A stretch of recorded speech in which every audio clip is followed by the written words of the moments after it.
our last presentation of the day. I'm sorry we're running a little bit behind, but we're going to go right through with our next presentation, which I'm really excited about. Rebecca, are you with us? I am. Yeah. Can you hear me okay? I can. So Rebecca Pollon is going to be giving us a talk on Assembly Bill 1572 and the non-functional turf irrigation ban, which is really like way more interesting than it sounds. And we also have Jeannie Berry here. So Jeannie was one of the teachers who created a school garden at Prospect Sierra Elementary School in El Cerrito. And unfortunately, her colleague, Melody Gill, the science teacher there, is ill today and cannot join us. But Jeannie's here to help answer questions about school gardens if they come up. And so without further ado, I'm going to turn it over to you, Rebecca. Great. Let me share my screen here. I think you have to stop. Try that again.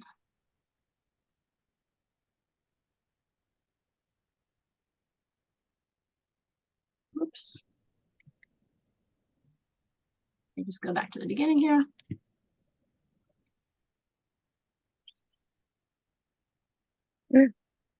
Sorry.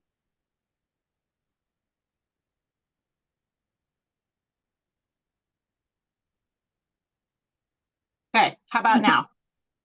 That's great. We've got you. And can I say, are you at Skyline Gardens? Do I recognize that scene? Yeah, I am. And there's a picture of it in the presentation. And I can't wait to just say that, like, it's spectacular. I love it. Okay, great. All right, go on with AB 1572 now.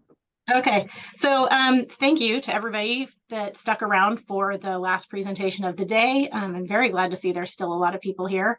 I know people think maybe they don't have any interest in commercial gardens, but I promise you this bill is going to affect you.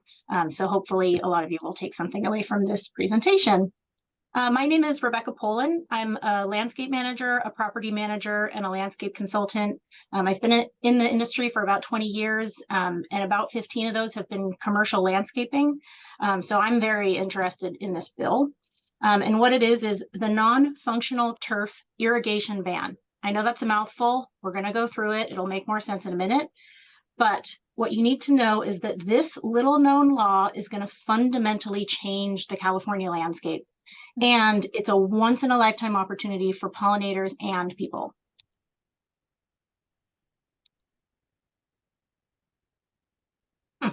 Sorry, the slide's not going forward. Sorry for the technical difficulty, people. Did I hear my name? Technical difficulties? Yeah, I was having a hard time getting the slide to go forward. Okay, let's try slideshow and then try hitting your. Okay. There you go. Great. Looks like I'm here if you need me. So you guys can all ignore that. All right, so our agenda is we'll talk about the bill itself and the details. We're going to talk about the opportunity that this presents for us. We're going to talk about how succeeding in landscaping and commercial settings is very different to residential settings. And we're going to look at a couple of success stories, including Prospect Sierra. So Jeannie, I'm really glad you're here so you can speak to that a little bit. And we'll look at a couple more examples of successful native pollinator gardens in commercial settings. So let's figure out if this is going to affect you. Well, do you live in an HOA or any kind of planned development? Do you affiliate with a school, an elementary, middle, high school?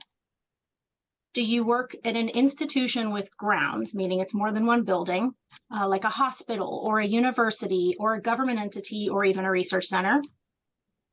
Or do you work in a commercial complex like an office park? And finally, do you affiliate or volunteer with any kind of religious or cultural institution like a church or a synagogue? Now, if you answered yes to even one of those questions, this bill is going to affect you, or rather it's going to change the landscapes that you spend time in. So the bill itself says or declares that the use of potable water to irrigate non-functional turf is wasteful and incompatible with state policy relating to climate change, water conservation, and reduced reliance on the Sacramento-San Joaquin Delta system. So a little golf clap for water conservation in California. And this bill is going to prohibit the use of potable water, that's just drinking water, anything that comes out of your tap that's not recycled, for the irrigation of non-functional turf, which we'll talk about in just a second, located on commercial, industrial, institutional, homeowner property, common, blah, blah, blah, blah. There's like a laundry list of the properties that this affects.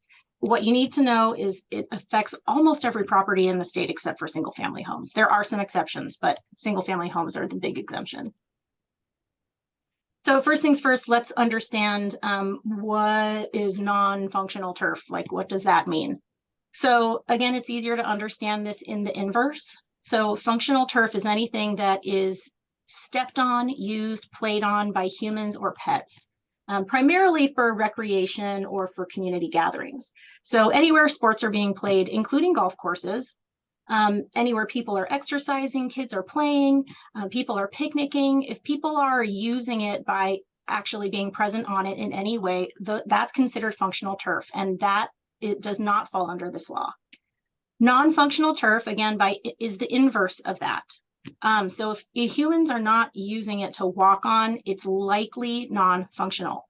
So the most common versions of the most common version of non-functional turf, which is synonymous with ornamental lawn or decorative lawn, are in fronts of buildings where it's really just there to look pretty, or in curbside strips, which are those areas that are between like a street curb and a sidewalk. And when you start looking around, you're going to see non-functional turf everywhere. So it's going to be phased in over 3 years. So the first entity to be affected are government properties, and this will affect them starting January 1st, 2027, which means they have to turn off the tap on their non-functional turf in less than 2 years. That might sound like a long time, but when we talk about the scale of turf that people are going to need to transition and the amount of money that's going to take, people had better start at least budgeting now, so that they can make sure that they're ready to transition, unless what they want is a lot of dead lawn, which for a lot of properties is just not going to be acceptable. So government properties is maybe bigger than you think. It's city halls and municipal buildings. It's also public schools and universities. So, Alameda Unified School District, Oakland Unified School District, all those schools are going to have to comply, as well as public universities. That's the UC system. So, any of the UC campuses are going to have to comply for turf that is not actively being used by students or teachers. It's also going to affect your public parks. So if you spend time at your local park with your dog or whoever, non-functional turf there is going to be affected. The next people that are going to be phased in are commercial, institutional, and industrial campuses. So that's like corporate parks, business parks, private schools and universities, private hospitals, religious institutions, and manufacturing and processing plants. And finally, and perhaps most importantly, are the homeowner association and common interest developments and planned unit developments. California has more HOAs than any other state, and a full 30% of Californians live in an HOA. And lawn is ubiquitous in HOAs. So this is going to be a really big deal, especially since these are the ones that are going to have to work really hard to budget for these transitions by building it into their reserve studies, just by starting to budget right away. So just so you know, this applies to common areas in homeowners associations and not to exclusive use areas. And if you don't know those terms, you probably don't live in an HOA and it doesn't affect you. But you can always ask in the chat or something. I can talk more about that later. So there are exclusions and exemptions. Inherently, this does not apply to single family homes. Inherently, it does not apply to landscapes irrigated with recycled water, and cemeteries are not covered under this law. Exemptions, apartment buildings are exempt because they typically don't have a lot of space available for a high density of people. Also, areas directly under the canopies of trees. So the authors of this law have recognized that trees are critical for our fight against climate change. So they are allowing irrigation to continue, even if it's with lawn, under the canopies of trees. But if you think you can, go and put a bunch of trees into the landscape and say, oh, I get to keep that lawn, unless that lawn is directly under the canopy of the tree, it's not going to work. And finally, low-income communities are exempt until 2031 or until public funds become available to help them transition. So let's try to wrap our heads around just how big this is. So how much non-functional turf is there in California? The answer is we really don't know. We have no idea. But the Municipal Water District of Southern California which is the largest water purveyor in the United States, covers about 3% of California, really high density area. So Los Angeles County, Orange County, a lot of areas in that sort of corner of Southern California. But in the end, they still only cover 3% of the land of California. So we're not factoring in 97% of California. And they alone estimate that in their service area, there's 51,000 acres of non-functional turf. If that means nothing to you, what I mean by that is it's almost 80 square miles of non-functional turf. And if that still means nothing to you, what that is the same land mass as Oakland. So hopefully that'll help you wrap your head around, how much non-functional turf there's likely to be throughout the state.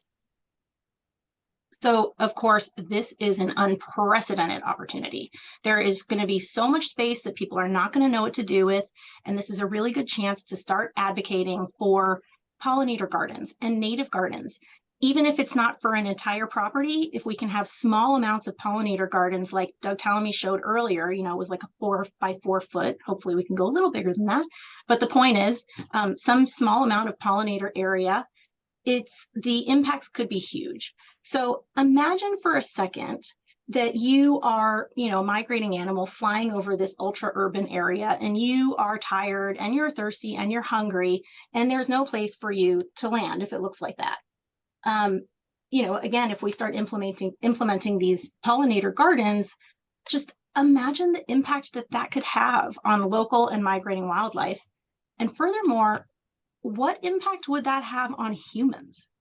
So Doug Tallamy and Kathy and other people have done a really good job of really clearly explaining why the survival and health of pollinators is critical, really, for the survival of the human race. I mean, it's too big to even think about. So on a smaller level, we can think about the impact that it has on our mental health. So one of the things that sort of was popularized during the pandemic was the fact that being in contact with nature was really critical for maintaining mental health. And studies found that in some cases, spending time in nature was as effective as antidepressants. That is so powerful. So there's not a whole lot of studies on birds and pollinators and the impacts they have on human mental health, but the ones they do have show that encounters with bird life were associated with time-lasting improvements in mental well-being, and that most people who experience bird song find it as restorative from psychological stress and attention fatigue. And bird watching in particular yielded promising results with higher gains in subjective well-being and more reduction in distress than more generic nature exposures such as walks. And the sound alone is so impactful that when BP gas stations throughout Europe used bird songs in their bathrooms, customer service satisfaction rose by 50% in a gas station bathroom. I mean, come on. And this all makes a lot of sense when you look at it through the lens of what is called biophilia.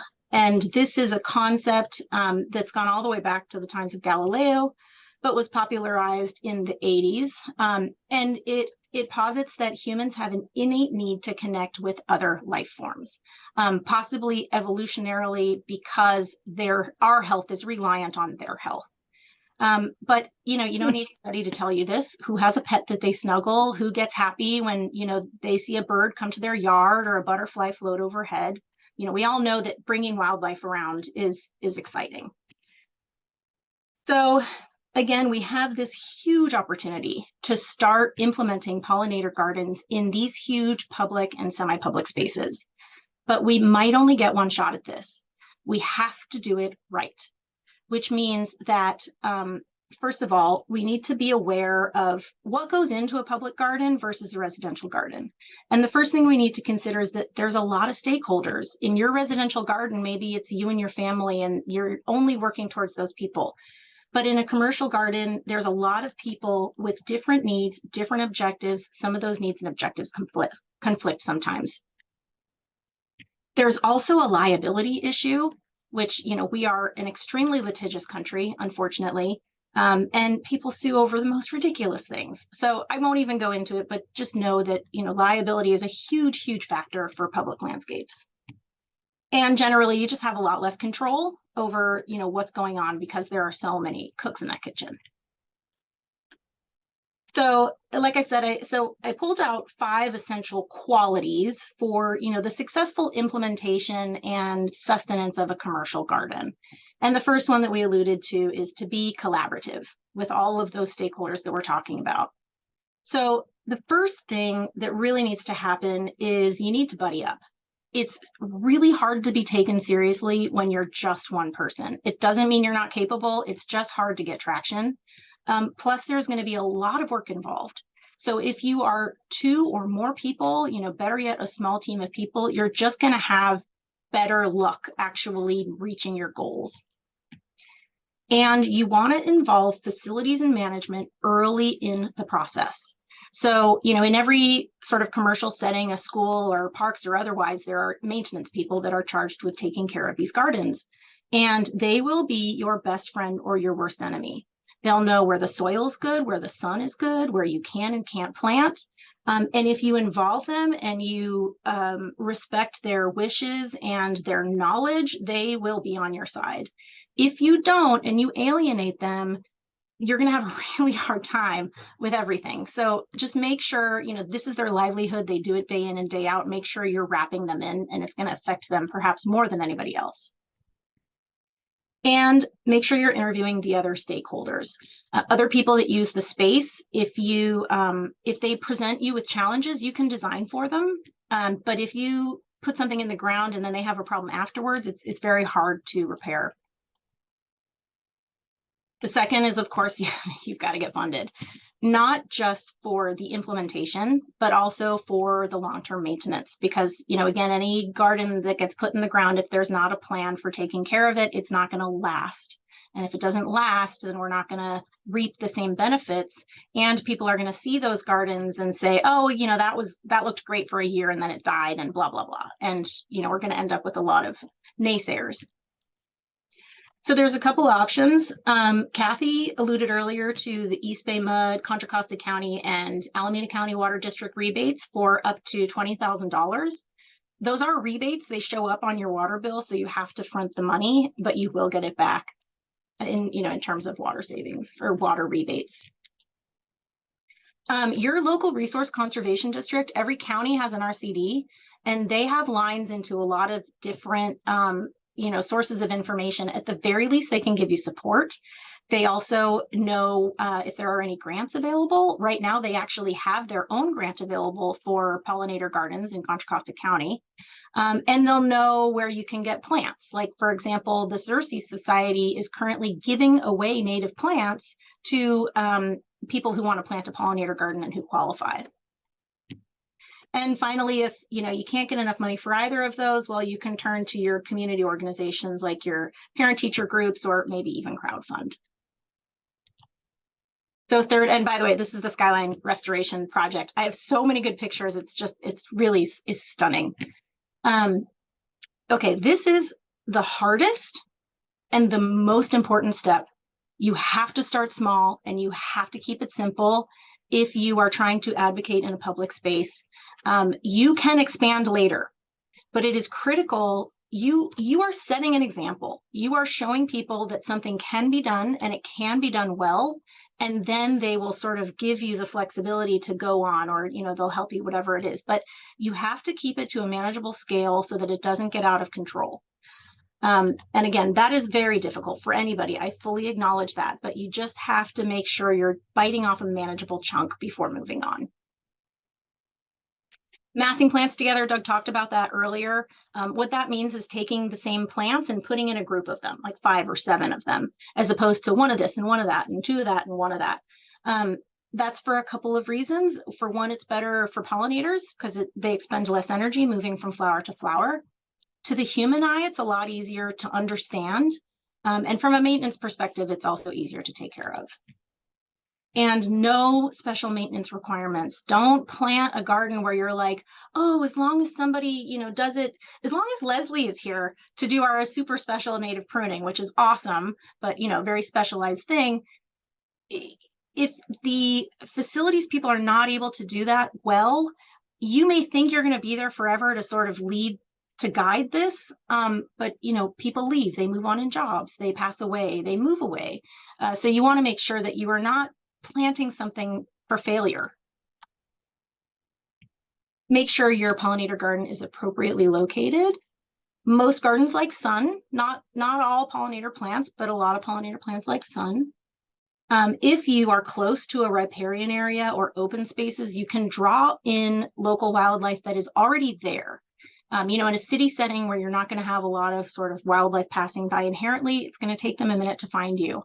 But if you're next to a space like that, then it's a lot easier to draw them into your site. And finally, you want to make sure that you're getting that human benefit. And in order to do that, you have to spend some time there. So make sure that it's visible from a comfortable observation spot. So, benches are a great example, obviously, but also make sure you're providing a little bit of shade. You don't want to sit there in the heat and the sun for half an hour, unless you've got your sunscreen handy and all that. And finally, what you're doing and your garden needs to be communicated with the other stakeholders and with the other people that use this spot. And so what you want to do is you want to frame it and define it. Make sure they know what they're looking at, because it's going to look very different from a typical commercial landscape. And if you can manage those expectations, then people will be much more open to it. Signage is, of course, the best way to do this. And signage can be as detailed as this awesome sign on the left. It could be as simple as something that just says pollinator habitat. And for your individual plants, you can have these great signs that, of course, are available at Bringing Back the Natives website. And once you're done, spread the word, tell people, draw them in. If they're not going to walk by it, make sure they know it's there so they can come and visit. So there you have it, the 5 qualities. I'm not going to go through them again, but these will be available later if you want them. So now we're going to talk a little bit about a couple really successful implementations of native pollinator gardens in public or semi-public spaces. The first one is Prospect Sierra Elementary School in El Cerrito. Jeannie's here. Kathy talked about Melody earlier. And what they did is there was sort of a section of their school that was a little run down. And between the two of them, they decided that they wanted to renovate it and they wanted to put in a nice little native garden. So they did that. They started really small, and just the two of them. They got permission, and then they installed it on a Saturday, and people really liked it. So it got a lot of traction. People were like, oh, that looks so much better than whatever it was before. So they then got permission for a second little garden, which was equally successful. And eventually it generated enough interest that the teachers and the students and the administrators were all interested in doing more. So they went from these micro gardens to installing an almost 5,000 square foot native garden. That's a big space. And they also did some fun signage. They engaged the kids. There's a lot of really cool photos of, like kids interacting with the plants, but, for obvious reasons, we can't share those, but they were really involved. And so here is what the 5,000 square foot garden, obviously you can't see all of it. This is what it looked like before, and this is what it looks like after. And that speaks for itself. It's so much more interesting, so much more dynamic. And I'm told that the kids go out of their way to go through this garden instead of walking down the road or instead of walking down the sidewalk. Some larger, even more commercial examples. Thank you to Mary DeTeo for these photos. This is the Google experience in Mountain View, so obviously about as big and commercial as you can get. And it's a very simple plant palette. They've massed a lot of plants together, and I think it works. It really evokes a sense of place. And they've installed signage so people know what it is that they're looking at, why. Yeah, I think it's quite interesting. This one I just love. So this is a church in Mountain View. Again, Mary DeTeo gave me these photos, and they've got plants massed together. There's a big clump of ceanothus, a big clump of hummingbird sage. There's some benches to observe the spot, and there's even an umbrella there to keep people out of the sun. And I mean, this is a place I would want to sit and watch. I just think it's so well done. And finally, this is at the Woodside Library, which again, very simple planting scheme, plants massed together. It's very easy to understand with your eye. There's a good place to sit and watch it, and there's signage so that you can see what plants you're looking at. So that brings us to the end of this presentation. If you want more information about anything, there's lots of resources available. If you have more questions about the law, you can go to nonfunctionalturf.com. That does go to my website. This is not a sales call, but there's lots of free information there. For all kinds of how-to guides, including a very detailed school garden implementation guide done by Kelly Marshall, and also lots of great signs that were done by Jennifer Durking. All of that is available, Bringing Back the Natives. If you're in a school, Green Schoolyards is a great resource. Xerces is a great resource for pollinator plants. Somebody was talking about Calscape earlier, another fabulous resource for California native plants. And finally, I don't think I've heard anybody talk about this yet, but TheodorePayne.org has some of the best maintenance guidance for native plants, which is sort of hard to come by. So that's it for me. I think we have a couple of minutes for questions, but I'll go ahead and stop sharing my screen. East Bay Mud says, not sure what to do with non-functional turf. The East Bay Municipal Utility District is here to help. The district's popular landscape rebate program makes it easy and affordable to replace non-functional turf with a beautiful water-wise garden. So EdMud normally has a $15,000 rebate available to commercial customers. That would be HOAs or a school district or a city. Up through the end of next year, they're offering an additional $5,000 to if entities are removing their lawn because of the non-functional turf ban. So like an HOA could get up to $20,000 from East Bay Mud to remove its non-functional turf and replace it with a garden. EdMud says that means less water wasted and the opportunity to create more stunning landscapes that support biodiversity and beautify our neighborhoods. You can go to edmud.com/rebates to find out more and to apply. And some of the plants that East Bay Mud recommended: California lilac, currant, and fuchsia.